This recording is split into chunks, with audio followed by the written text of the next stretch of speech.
안녕하세요. 크리스찬 독서실입니다. 오늘은 스티븐 코비의 오늘, 내 인생 최고의 날이라는 책을 가지고 왔습니다.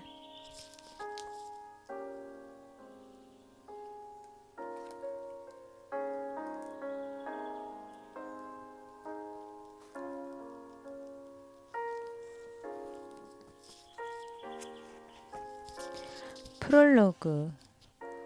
나는 축복받은 사람이다.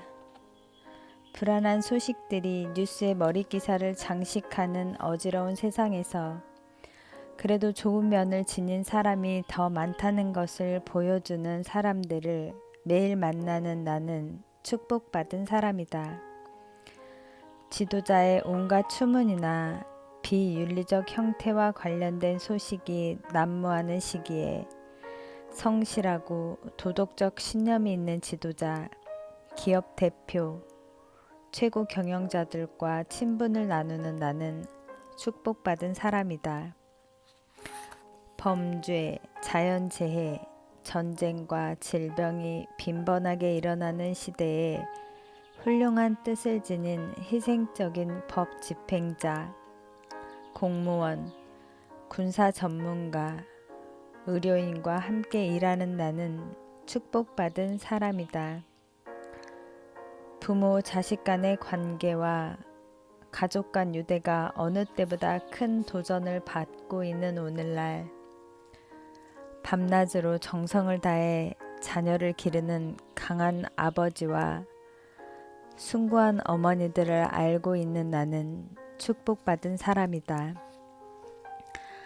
학교와 학생들이 온갖 부정적 사고와 민감한 사회적 문제에 둘러싸인 시대에 뛰어난 성품과 자기만의 방식으로 세상을 바꾸려 노력하는 헌신적인 교사, 그리고 재능 있는 젊은이들과 가깝게 지내는 나는 축복받은 사람이다.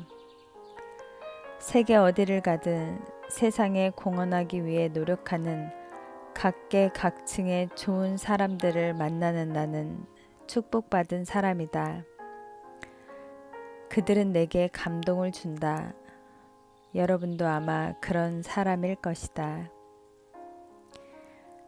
나는 대다수의 사람이 선하다고 믿으며 부정적인 소수의 시끄러운 소리가 우리 주변에 한결같은 선의 소리를 능가하도록 방치해서는 안 된다고 생각한다. 그러나 한 가지 덧붙이고 싶은 것이 있다. 많은 사람이 좋은 일을 하고 있고 그것은 칭찬받아 마땅한 일이지만 좋은 일을 한다고 해서 반드시 최선을 다하고 있다는 뜻은 아니다. 이 말이 의심스럽다면 조용히 사색에 잠겨보라. 그러면 인생에서 얻을 수 있고 베풀 수 있는 것이 아직 많이 남아있음을 깨닫게 될 것이다. 그렇지 않은가? 나는 항상 가장 중요한 일은 아직 일어나지 않았으며 장차 내 앞에 펼쳐질 것이라는 믿음을 지니고 살아간다. 그러한 믿음에 따라 내가 선택한 좌우명은 음악의 크레센도처럼 점점 최고에 도달하는 삶을 살자는 것이다. 덕분에 나는 항상 새로운 목표에 도전하고 세상을 변화시킬 더 가치 있는 방법을 찾고 싶은 욕구를 느낀다. 삶에서 더 많은 것을 성취하고 싶은 욕구를 느낄 때 생각할 거리를 제공하는 글 모음집을 읽는 것은 대단히 중요하다. 그런 의미에서 성공에 대한 고전적 이야기와 세계적으로 존경받는 사람들의 경험담을 수록해 이상적인 삶에 대한 변치 않는 원칙을 보여주는 리더스 다이제스트의 글 모음집은 우리를 위한 지식의 보고라고 할 수 있다. 이것은 우리 시대를 위한 글 모음집인 것이다. 나는 이 책을 통해 여러분이 적어도 3가지 성과를 얻었으면 좋겠다. 첫째, 편안하고 느긋하게 독서에 빠져보기 바란다. 현실을 직시하면 고단한 삶의 냄새가 물씬 풍겨온다. 혼란스러운 세상사가 한꺼번에 내 품속으로 밀려오는 듯하다. 읽고 듣는 대다수의 것이 우리를 불편하게 하고 심지어 당혹스럽게까지 한다. 조용히 앉아 심신을 고양시키고 싶어도 그럴 기회는 점점 줄어든다. 혼란스러운 세상에서 잠시 떨어져 이 글 모음집 속으로 들어오길 바란다. 분명 편안함을 주는 폭풍우 속에 피난처, 희망의 정박지가 되어줄 것이다. 둘째, 인생에서 좀 더 많은 것을 얻고 더불어 좀 더 많은 것을 베푸는 방법에 대해 영감을 얻기 바란다. 80년이 넘는 세월 동안 전 세계 사람들에게 성공적인 삶을 위한 통찰력을 제공해온 리더스 다이제스트에 소개된 아름다운 이야기를 한 권의 책으로 읽어볼 수 있다는 것은 행운이다. 이 책에서 얻은 통찰이 현재와 미래에 단순히 잘하는 수준에서 최선을 다하는 수준으로 스스로를 발전시키는 계기가 되길 바란다. 셋째, 여러분의 내면에 있는 변환자가 되고자 하는 것에 대한 열정을 깨우길 바란다. 변환자란 악순환의 고리, 즉 가정이나 직장 혹은 지역사회에 이어져 내려오는 부정적 전통 및 나쁜 패단을 끊는 사람을 말한다. 변환자는 어둠의 시대에 심판자가 아닌 빛이며 비판자가 아닌 본보기다. 또한 불화의 시대에 변화의 피해자가 아닌 주도자이며 불신의 표균자가 아닌 치유자이다. 특히 오늘날에는 더 많은 변환자가 필요하다. 최고가 될 수 있다는 자신감으로 자신의 영향력이 커지는 것을 지켜보라. 우리는 간혹 영웅적 행위를 목격하거나 보기 드문 재능을 발휘하는 사람을 만난다. 과학자는 중요한 발견을 하고 기술자는 혁명적인 기구를 고안한다. 정치인은 대담한 평화 구상에 합의하며 매년 그해 최고의 배우, 음악가, 운동선수, 판매왕이 탄생한다. 이처럼 특별한 사건과 업적에는 위대한이라는 수식어가 붙고 해당 인물과 업적은 뉴스의 머릿기사를 장식한다. 그러나 겉으로 드러나지 않는 또 다른 위대함도 있다. 그러한 위대함은 비록 신문의 머릿기사를 장식하지는 않지만 나는 그것이 더욱 중요시되고 존경받아야 할 위대함이라고 생각한다. 나는 그것을 일상 속의 위대함이라고 부른다. 성품이나 인격과 관련된 이것은 1차적 위대함이라고도 하며 명예, 부, 지위 등과 연관되는 2차적 위대함과 구별된다. 일상 속의 위대함은 단발성 사건이 아니라 삶의 방식으로 소유물이 아닌 존재에 대해 이야기한다. 그것은 명함에 적힌 직함보다 얼굴 표정의 선함을, 재능보다 동기를, 커다란 업적보다 작고 단순한 행동을 더 많이 이야기한다. 그리고 그 속에는 겸손함이 들어있다. 일상 속의 위대함을 말할 때 사람들은 보통 개인적으로 알고 있는 사람들에 대해 이야기한다. 끊임없이 몰아치는 삶의 폭풍 속에서도 가족을 부양하고 이웃을 돕는 농부 이야기, 매일 말썽을 부리는 아이에게 무조건적인 사랑을 베푸는 어머니 이야기를 한다. 또한 언제나 의지할 수 있는 할머니와 할아버지, 정직한 교사, 열심히 일하는 직장 동료, 다른 사람을 존중하는 이웃 혹은 친구의 예를 들려준다. 비록 마하트마 간디나 에브라함 링컨, 테레사 수녀만큼은 아닐지라도 평범하지만 그들에게 견줄 만한 사람들에 관해서 이야기한다. 그렇다. 우리가 일상 속의 위대함을 말할 때 예로 드는 사람들은 세상의 부정적 소리에 굴하지 않고 긍정적으로 기여하기 위해 꾸준히 자신의 역할과 길을 찾는 사람이다. 중요한 것은 그들이 일상생활 속에서 매일 그러한 모습을 보여준다는 점이다. 우리를 일상 속의 위대함으로 이끌어주는 것은 무엇인가? 일상 속의 위대함은 어디에 기초를 두고 있는가? 그 대답은 세 가지 일상적인 선택이 보여준다.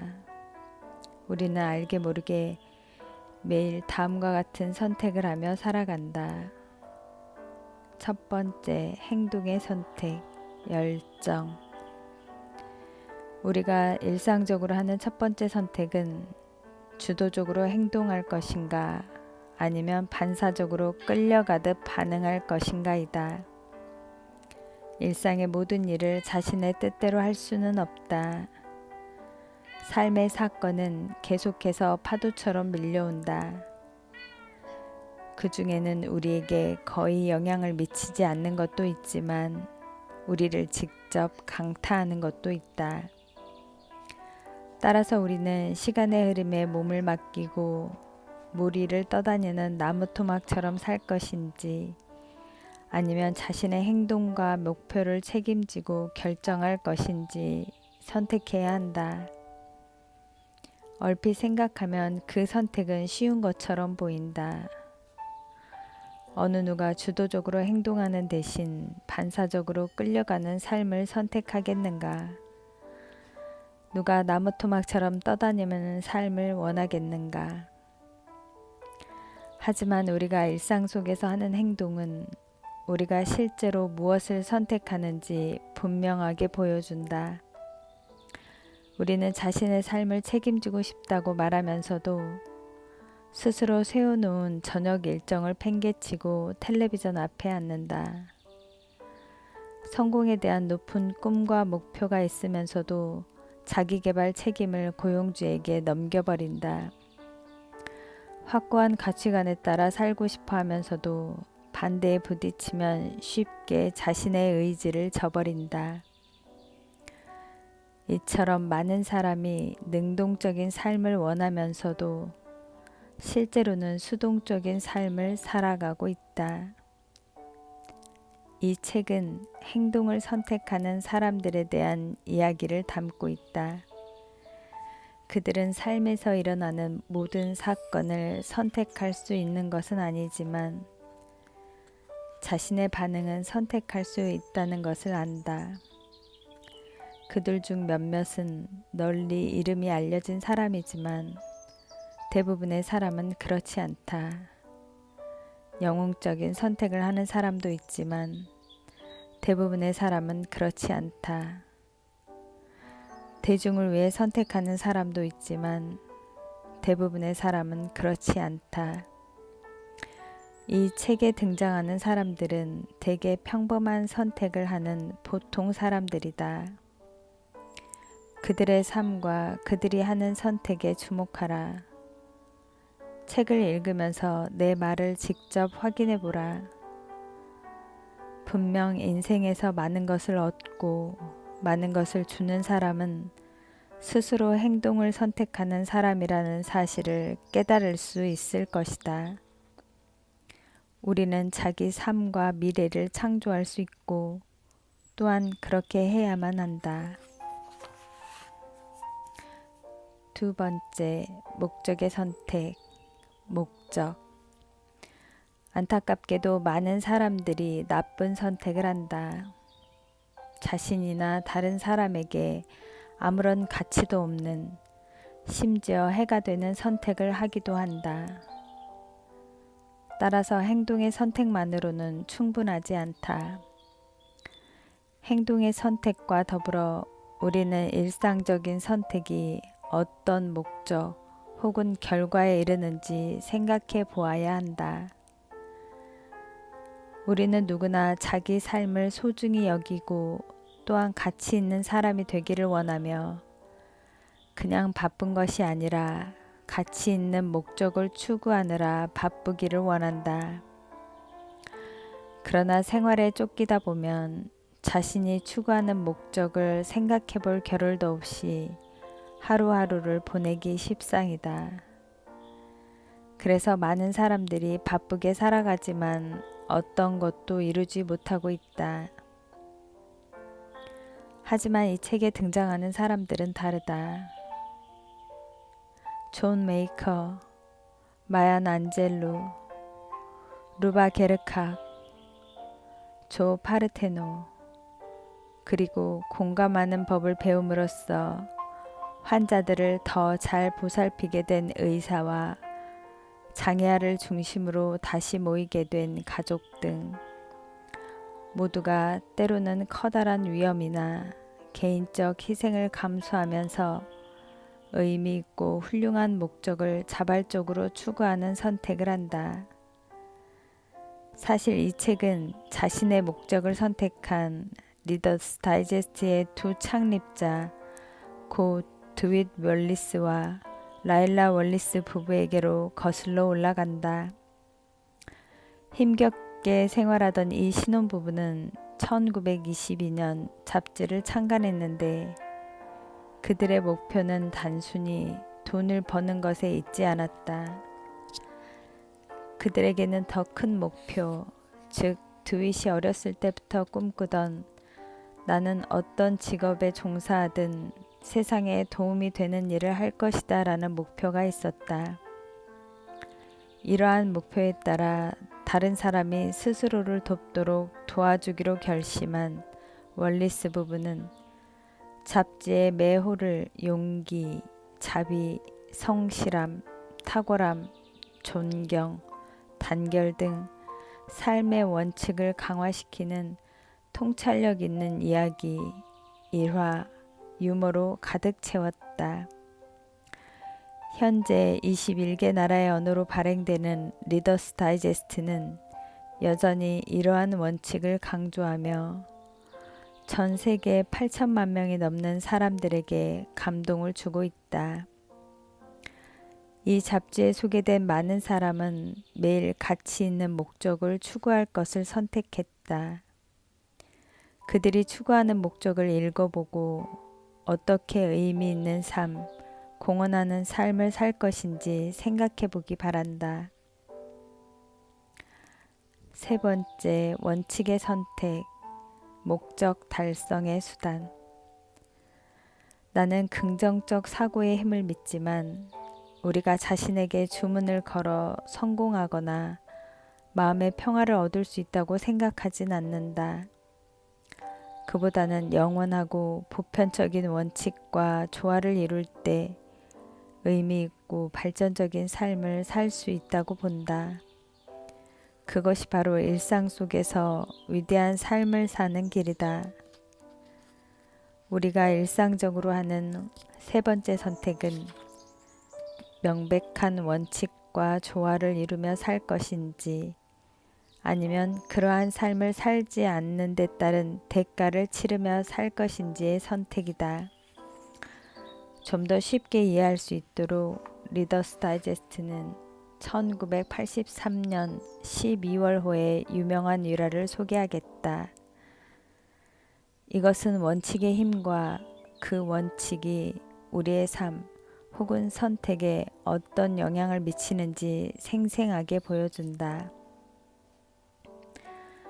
어느 안개 낀 날밤 해군 함장은 바다에서 자기 배를 향해 오고 있는 배의 불빛을 보았다. 그는 선원에게 배의 항로를 남쪽으로 10도 바꾸라 하는 신호를 보내라고 명령했다. 선원이 신호를 보내자 그 배는 당신 배의 항로를 북쪽으로 10도 바꾸라 라고 응답했다. 함장은 다시 신호를 보냈다.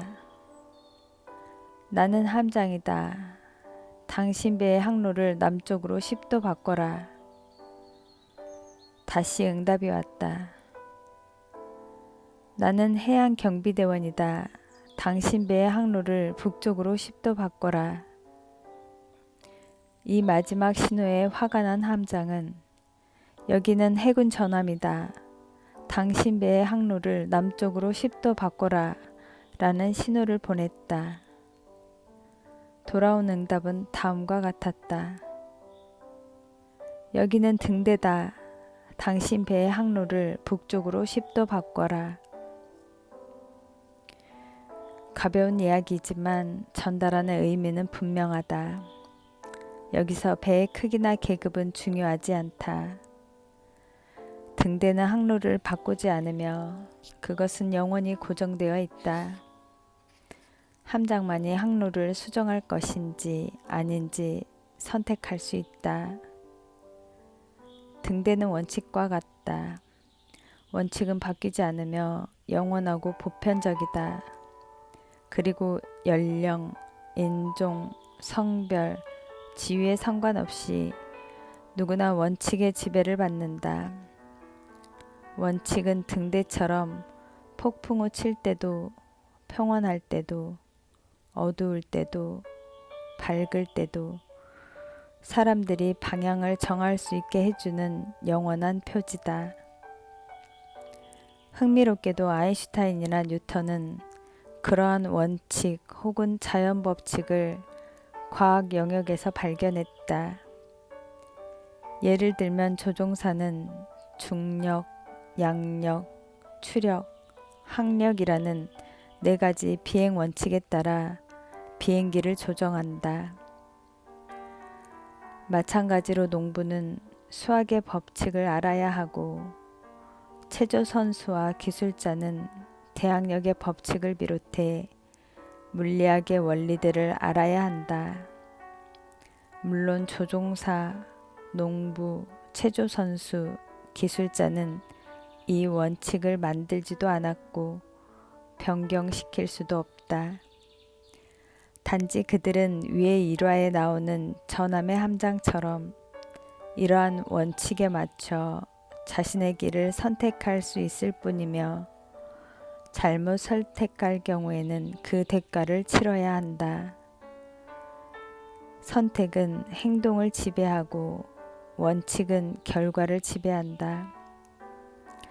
나는 과학에서와 마찬가지로 인간에게도 등대와 같은 원칙이 존재한다고 믿는데 그러한 원칙이 이 책에 소개되어 있다.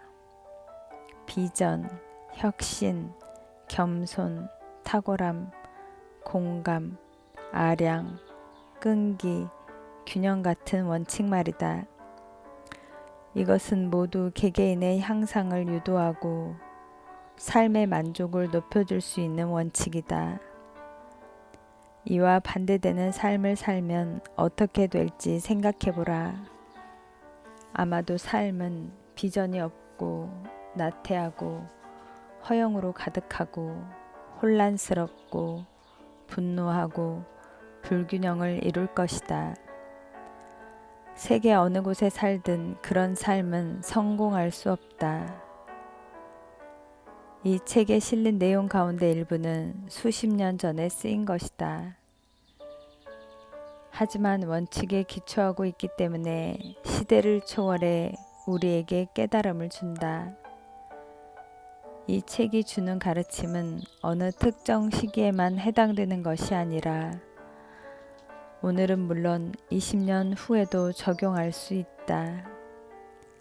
따라서 이 책을 읽을 때는 시대적 상황이나 특정 인물에 얽매일 필요가 없다. 이 책이 제시하는 원칙과 사람들이 그 원칙을 자신의 삶에 적용하는 방식에 초점을 맞춰라. 무엇보다 자기 자신이 이 원칙들을 이용해 일상 속의 위대함 쪽으로 삶의 방향을 잡고 그곳으로 제대로 가고 있는지 판단하라.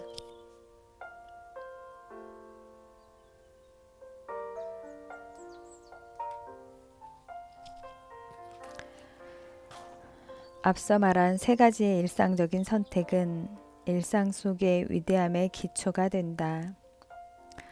어떤 의미에서 행동의 선택은 우리 삶의 에너지, 즉 우리의 의지력이다.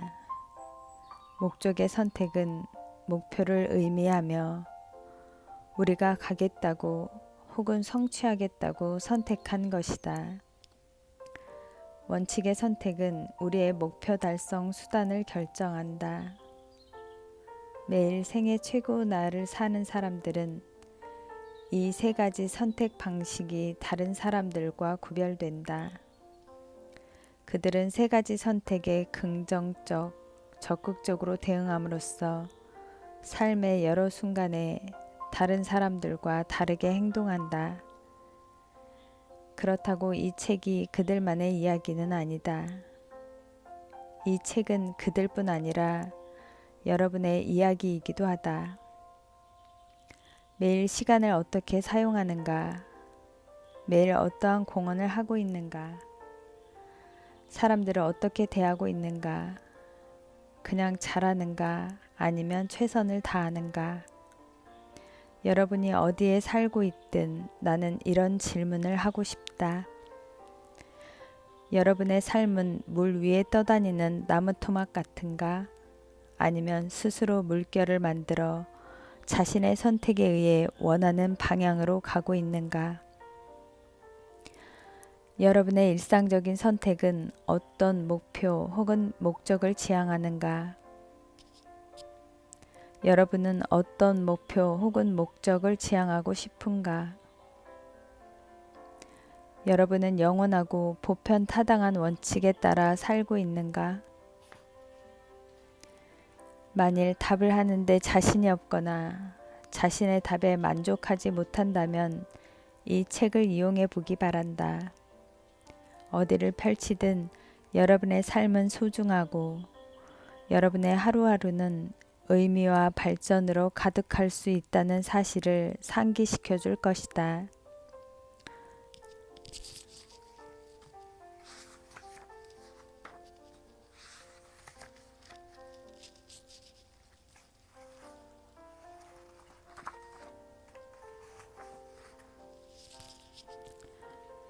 첫 번째 이야기, 인생의 의미 찾기. 스스로를 되돌아보는 순간 우리가 가장 많이 하는 생각은 세상에 무언가 도움이 되고 싶다는 것이다. 우리는 공헌하기를 원한다. 대의든 사명이든 의미 있는 그 무엇에 참여하고 싶어 한다. 그러나 매일 어떤 공헌을 할지 찾는 일은 쉽지 않다. 우리가 일상의 자질구레한 일에 치일 때는 더욱 그렇다. 하지만 살다 보면 누구에게나 어떤 가치를 지킬 것인지, 어떤 목적을 추구할 것인지를 분명히 해야 하는 순간이 찾아온다. 다음에 소개할 세 가지 이야기에는 세 사람이 등장한다. 그들은 앞으로 나아가 공헌을 하며 삶을 주도할 것인지, 아니면 뒤로 물러나 삶에 끌려다닐 것인지 결정해야 하는 순간을 맞이했다. 첫 번째 이야기의 주인공은 존 메이커라는 젊은이이다. 뛰어난 육상 선수 존은 올림픽에 출전하겠다는 꿈을 품고 있었는데 어느 순간 인생의 의미 찾기와 공헌에 대한 욕구가 큰 시련을 맞게 된다. 그의 선택과 목적을 살펴보며 다음 주, 다음 달, 다음 해에 어떤 삶을 살 것인지 스스로 생각해보라. 여러분은 어떻게 공헌하겠는가? 존 베이커의 마지막 경주. 1969년 봄까지만 해도 24살의 청년 존 베이커의 미래는 밝아 보였다. 당시 그는 육상 선수로서 놀라운 기량을 발휘해 절정기에 올라 있었고 스포츠 기자들로부터 세계적으로 손꼽히는 1500m 선수라는 평가를 받았다. 더불어 그의 가슴속에는 1972년 미넨 올림픽에서 미국 대표로 뛰겠다는 꿈이 활활 타오르고 있었다. 그러나 고등학교 때까지만 해도 그는 체격이 빈약한 데다 또래보다 키가 작아 육상 선수로는 부적합한 것 같았다. 더욱이 육상 선수의 소질이 전혀 보이지 않았다. 그런데 고등학교 2학년 때 그의 삶을 바꿔놓은 극적인 일이 일어났다. 만자노 고등학교 육상팀 감독 빌 울파스는 베이커의 가장 친한 친구로 체격이 좋은 존 하랜드를 육상팀에 끌어들이려 애썼지만 뜻대로 되지 않았다. 그때 베이커는 감독에게 이런 제안을 했다. 저를 육상팀에 넣어주시면 하랜드도 따라 들어올 겁니다. 감독이 그 제안을 받아들여 베이커는 육상 선수가 되었다. 그의 첫 번째로 열린 대회는 앨버커커 동쪽 언덕을 가로지르는 3km 이하 크로스컨트리 대회였다. 사람들의 이목은 뉴멕시코주의 크로스컨트리 우승자 로이드 고프에게 집중되어 있었다. 출발 신호가 울리자 선수들은 일제히 출발했고 예상했던 순위대로 달리기 시작했다. 고프가 선두를 달렸고 하랜드가 그 뒤를 따랐다. 4분이 지나자 선수들은 하나씩 반환점이 있는 낮은 언덕 뒤로 사라졌다. 그렇게 2분 정도가 지났을 때 한 선수가 나타났다. 울파스 감독은 코치의 옆구리를 치면서 말했다. 고프가 들어온다. 그러고는 좀 더 자세히 보기 위해 쌍안경을 들여다보던 울파스 감독이 소리쳤다. 맙소사, 고프가 아냐. 베이커야.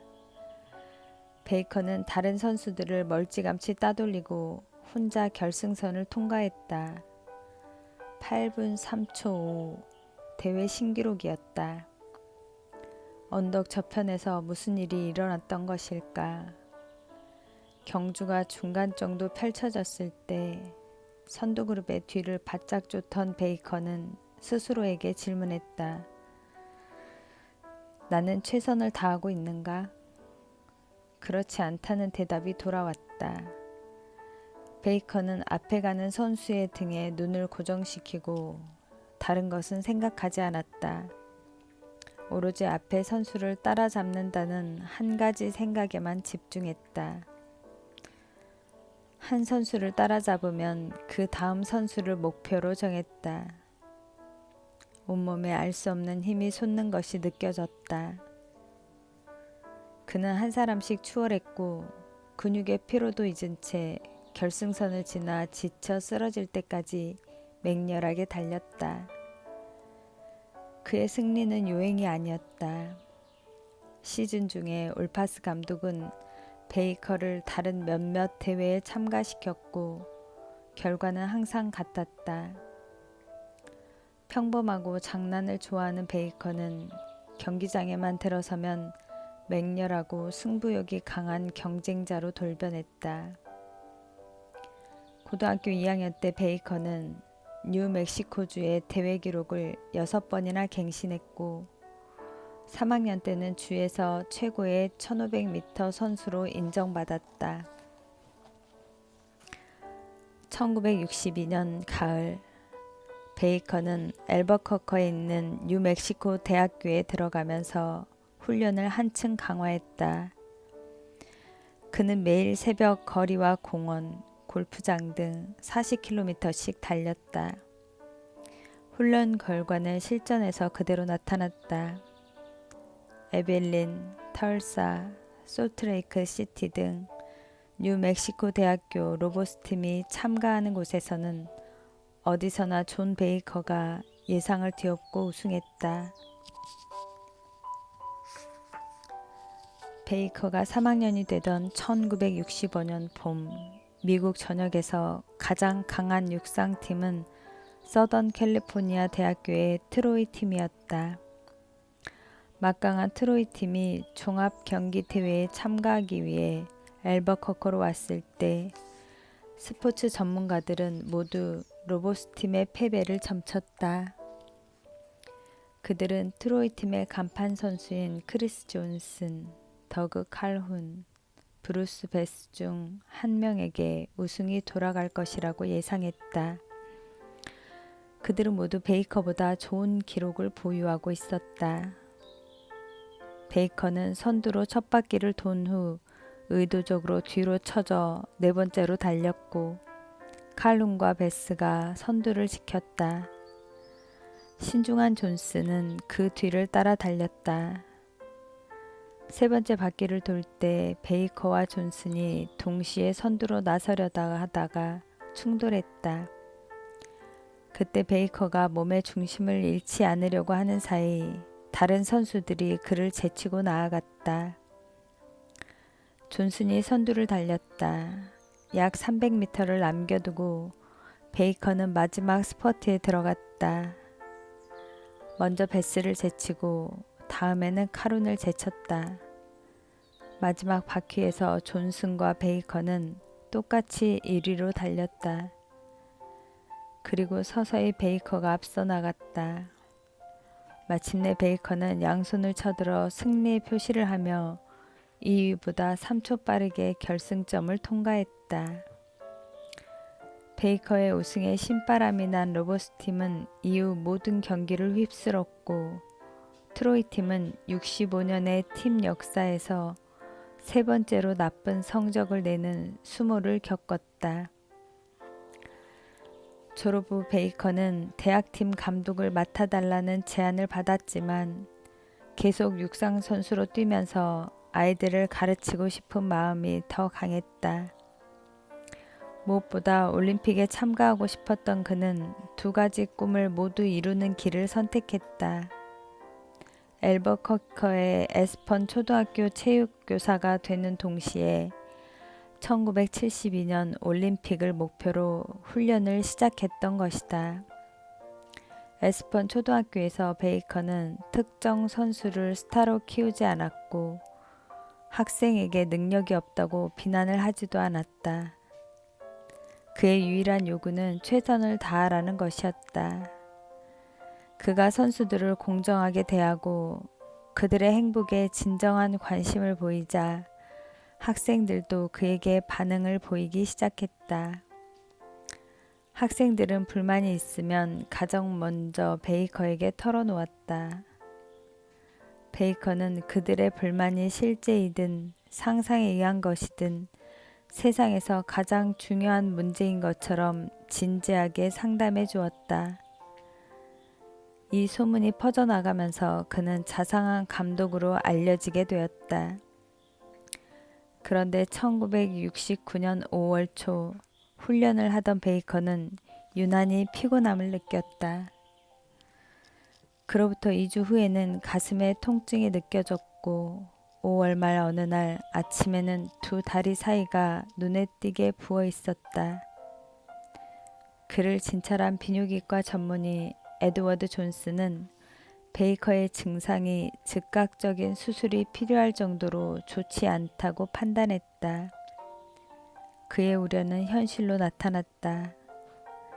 베이커의 한쪽 고안에서 암세포가 발견되었고 이미 다른 곳으로도 퍼져 있었다.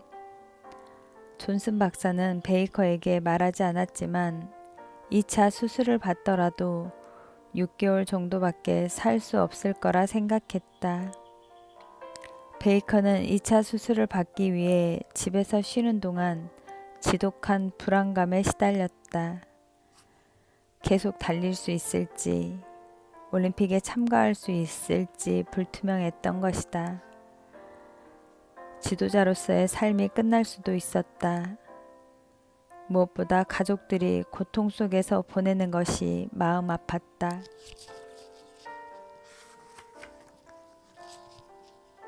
2차 수술을 받기 전 베이커는 혼자 차를 몰고 산속으로 들어갔다. 그는 화창한 6월의 산속을 오랫동안 돌아다녔다. 이윽고 저녁이 되어 그가 산을 내려왔을 때 굳어있던 그의 얼굴에는 다시 자연스러움과 진지함이 나타났다. 그날 밤 베이커는 누이 동생 질에게 낮에 있었던 이야기를 들려주었다. 그는 앨버커커의 동쪽에 있는 3,000m가 넘는 웅장한 산 샌디 아크레스트 정상으로 올라갔다. 절벽 가까운 곳에 차를 세운 그는 자신의 병이 가족에게 가져다 줄 오랜 고통에 대해 생각했다. 베이커는 가족의 고통과 자신의 아픔을 한순간에 끝내고 싶었다. 조용히 기도를 올린 그는 절벽 끝을 향해 차를 몰다가 급정거했다. 아무리 어렵고 힘들어도 용기를 잃지 말고 최선을 다하라고 가르쳤던 에스펀 초등학교 아이들의 얼굴이 눈앞에 아른거렸던 것이다. 그는 자신의 자살이 아이들에게 어떤 영향을 줄 것인지 생각해 보았다. 부끄러움이 영혼 속까지 파고드는 것 같았다. 그는 한동안 흐느껴 울었다. 얼마 후 두려움이 사라지고 마음이 평온해진 그는 이렇게 다짐했다. 내게 남은 시간 동안 아이들을 위해 헌신하겠다. 대수술을 받은 베이커는 여름 내내 치료를 받은 후 9월에 다시 학교로 복귀했고 예전처럼 바쁜 생활을 시작했다. 이번에는 장애 아들을 위한 운동이라는 새로운 사명을 추가했다. 몸이 약해서 경기장 밖에 서 있던 아이들이 에스펀의 공식 유니폼을 입고 감독의 시간 기록원이나 장비 감독자의 역할을 맡았다. 베이커 감독은 열심히 노력하는 아이들에게 리본을 달아주었다. 그것은 그가 저녁마다 집에서 손수 만든 리본이었다. 추수감사절까지 베이커에게는 학부모들의 감사 편지가 거의 매일 쏟아져 들어왔다. 어느 어머니는 이런 편지를 보내왔다. 우리 아이는 늦잠꾸러기였어요. 전에는 애를 깨워 아침밥을 먹이고 학교에 보내는 것이 무척 힘겨웠는데 이제는 학교에 빨리 가지 못해 안달이에요. 아주 대단한 선수가 된 것 같아요. 또 다른 어머니가 보낸 편지의 내용은 이랬다. 우리 아이가 학교에 슈퍼맨이 있다고 했지만 난 믿지 않았어요. 그런데 몰래 학교에 가서 베이커 선생님이 수업하시는 모습을 보고 아이 말이 정말이라는 것을 알았습니다. 어느 할아버지는 편지를 통해 이렇게 이야기했다. 우리 손녀는 다른 학교에 다닐 때 체육을 잘 못해서 고생을 많이 했어요. 그런데 에스펀 초등학교의 베이컨 선생님은 최선을 다하면 A를 주셨어요. 소심한 우리 아이에게 자신감을 불어넣어준 젊은 선생님께 신의 은총이 있기를. 그해 12월 정기검진을 받던 베이컨은 목과 머리에 심한 통증이 느껴진다고 호소했다. 검사 결과 암이 목과 머리까지 퍼진 것으로 밝혀졌다. 존슨 박사는 베이커가 지난 넉 달 동안 심한 통증이 있었음에도 경기를 할 때처럼 놀라운 집중력을 발휘해 고통을 참아냈다는 것을 알았다. 존슨 박사는 진통제를 권했지만 베이커는 머리를 흔들며 말했다. 나는 가능한 한 오랫동안 아이들과 함께 지내고 싶습니다. 진통제를 맞으면 내 반응이 둔화될 것입니다. 존슨 박사는 훗날 이렇게 회고한다. 나는 그렇게 희생적인 사람을 본 적이 없습니다. 1970년 초 베이커는 앨버커커의 자그마한 육상팀으로부터 감독으로 와달라는 제안을 받았다.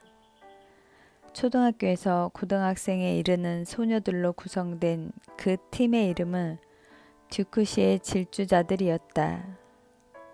곧바로 그 제안을 받아들인 베이커는 듀크시의 질주자들에게 열렬한 환영을 받았다. 어느 날 베이커가 상자 하나를 가지고 훈련장에 나타났다. 베이커는 우승하지 못해도 끝까지 포기하지 않고 달린 선수에게 상자에 담긴 2개의 트로피 중 1개를 주겠다고 말했다.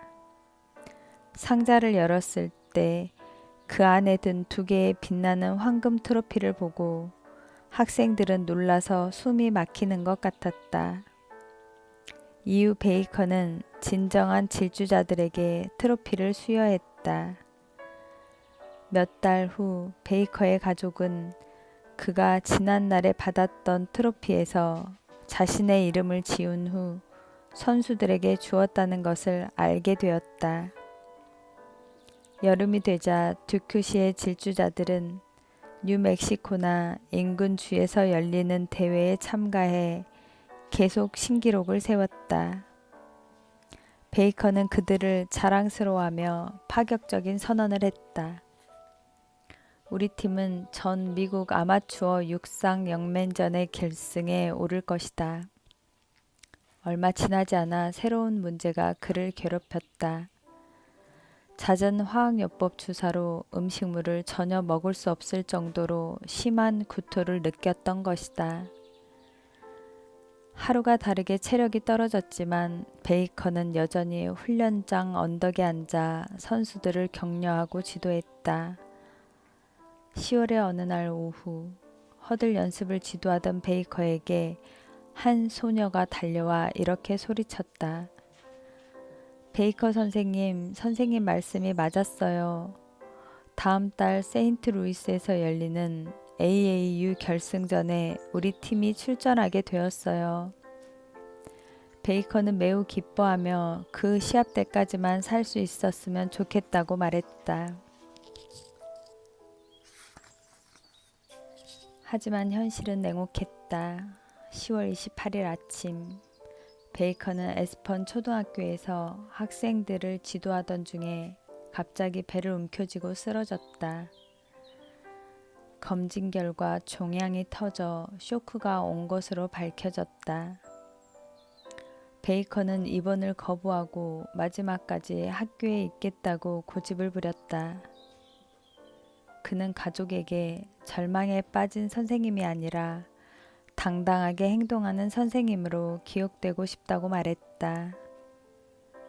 다량의 수혈과 진정제 투여로 기운을 차린 베이커는 자신이 세인트루이스 대회에 따라가는 것이 불가능하다는 것을 깨달았다. 그는 매일 저녁 팀에 전화를 걸어 선수 한 명 한 명에게 최선을 다해줄 것을 당부했다. 1970년 11월 23일 저녁 베이커가 또다시 쓰러졌다. 구급차로 옮겨질 때 약간의 의식이 남아있던 베이커는 부모님에게 희미한 목소리로 말했다. 구급차의 전조등을 꼭 켜주세요. 저는 기품 있게 떠나고 싶어요. 11월 26일 새벽 베이커는 병원에서 자기 손을 꼭 잡고 있는 어머니에게 걱정을 끼쳐들어 죄송합니다 라는 말을 남기고 마지막 숨을 몰아쉰 뒤 눈을 감았다. 첫 진찰을 받은 지 18개월 후의 추수감사절이었다. 베이커는 죽음과 싸우며 의사가 예상했던 것보다 12개월을 더 버틴 것이다. 그의 팀은 베이커가 사망한 지 이틀 만에 열린 AAU 챔피언 결정전에서 우승했다. 선수들은 뜨거운 눈물을 흘리며 베이커 감독에게 우승컵을 바쳤다. 존 베이커의 장례식을 마친 후 놀라운 일이 일어났다. 에스펀 초등학교의 일부 어린이가 자기 학교를 존 베이커 학교라고 부르기 시작했고 그 이름은 들불처럼 퍼져나갔다. 나아가 학교의 새 이름을 공식화하자는 운동이 시작되었다. 아이들은 이곳은 우리 학교이고 우리는 이 학교를 존 베이커 초등학교라고 부르고 싶습니다. 라고 말했다. 마침내 에스펀 행정당국은 이 문제를 앨버커커 학교위원회에 회부했고 위원회는 투표를 제안했다.